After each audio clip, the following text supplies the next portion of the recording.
I will skip the source frequency where they are using.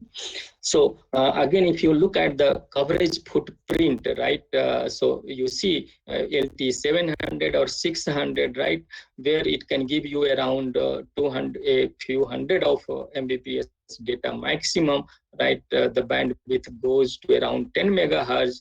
But okay, because small data rate and coverage area, we would like to use certain applications, for example, IoT and wider coverage, right? So if we are using this, we can go for, we can see that what application it serves. We are using in 3.4 or 3.6 gigahertz, right? Where mid-band, in the mid-band case, definitely the coverage area will reduce, right? So you have less coverage area at the same time. Because of a small cell size, you are increasing the capacity, network capacity. And because of you will have relatively higher bandwidth, aggregated bandwidth or so, we can expect few hundreds of megabit data, or even peak data of around 1 gigabit or so, right?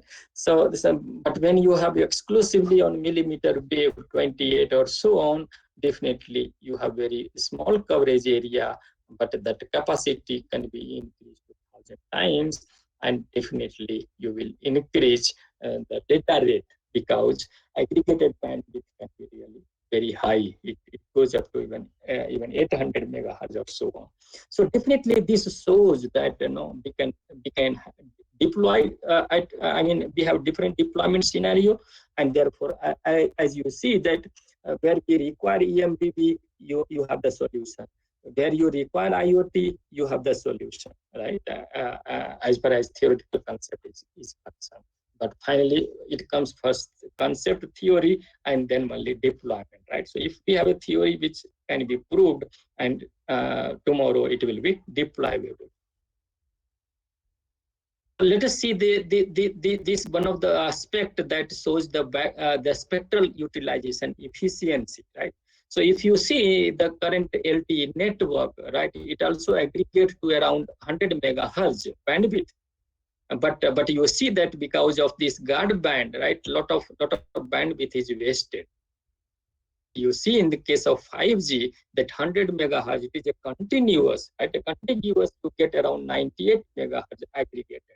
So you leave only a small part of the left side and small part of right side, which is unused, or you can say efficiently we do not utilize.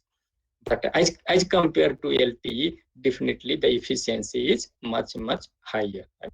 So wideband 5G carrier is more efficient than multi-carrier LTE system. Then this I was telling you these features, right? Lean design, lean carrier design. So you see how if you compare with the LTE. So this is, for example, LTE network. Some reference signal is shown. So you see here the dark blue, it is a primary synchronization signal. So primary synchronization signal. Then you have secondary synchronization signal. So with each primary, you can see that you have a secondary synchronization signal as well. You have a broadcast channel.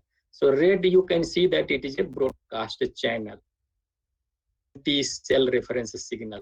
So the LTE cell reference signal. Now cell specific reference signal. So this is also a reference signal which is required and which is being transmitted by LTE network, right?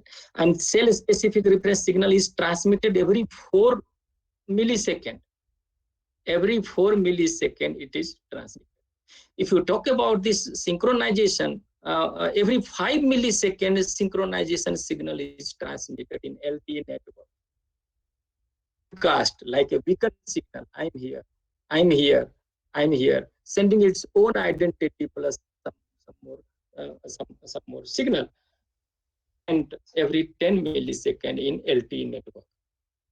But this concept of lean design, lean carrier design in 5G network, you see the difference. What it is? No cell specific reference is used. So number one, you save this, right? You don't transmit cell specific reference signal every 4 milliseconds. That is one. Synchronization, of course, it is required, but it is sent every 20 milliseconds.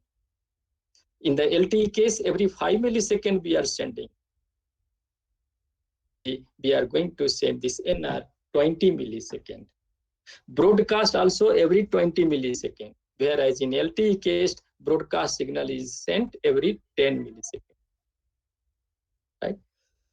So this 5G enables advanced base station power saving. So one thing is you are utilizing efficiently, and second is when you are not transmitting, much of the power is saved.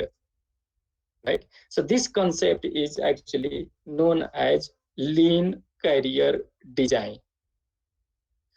Now, if you look at the roadmap around 3GPP IMT 2020, beyond the roadmap, so release 15, this is what it has been already rolled out in many countries. However, the ITU is yet to define and bring it in the as an official documentation for this. Maybe by December meeting, it will come out, or maximum in February. So, but this is what NR already developed, and people and different the organization and company, they have developed different technology, and they submitted it to ITU for evaluation. And there are different evaluation party who evaluated and justifying whether the claimed technology suitable for this 5G IMT 2020 or not. Right? So that process is still going on. However, the development of 16 and 17 is already in the process, right? So as you see, so even the concept of private network, Nokia is working at very length, designing and promoting a private network, LTE private network. Right. So release 16 will see some of the more features like industrial IoT, private network in more features, and also 5G NR, which will support car to or vehicle to X infrastructure. Similarly, 17 will have some more features, including integrated access of backhaul and front haul, shared spectrum, unlicensed and licensed, and of course those features which we have either in 15 and 16 will continue. So these are some of these. So we are here currently, right? I think we are much beyond that. Only thing ITU officially should announce the specifications of this IMT 2020 and this release 15. But otherwise, technically, it is available for company. They have already designed. They are designing based upon expectation that these are expected. Okay.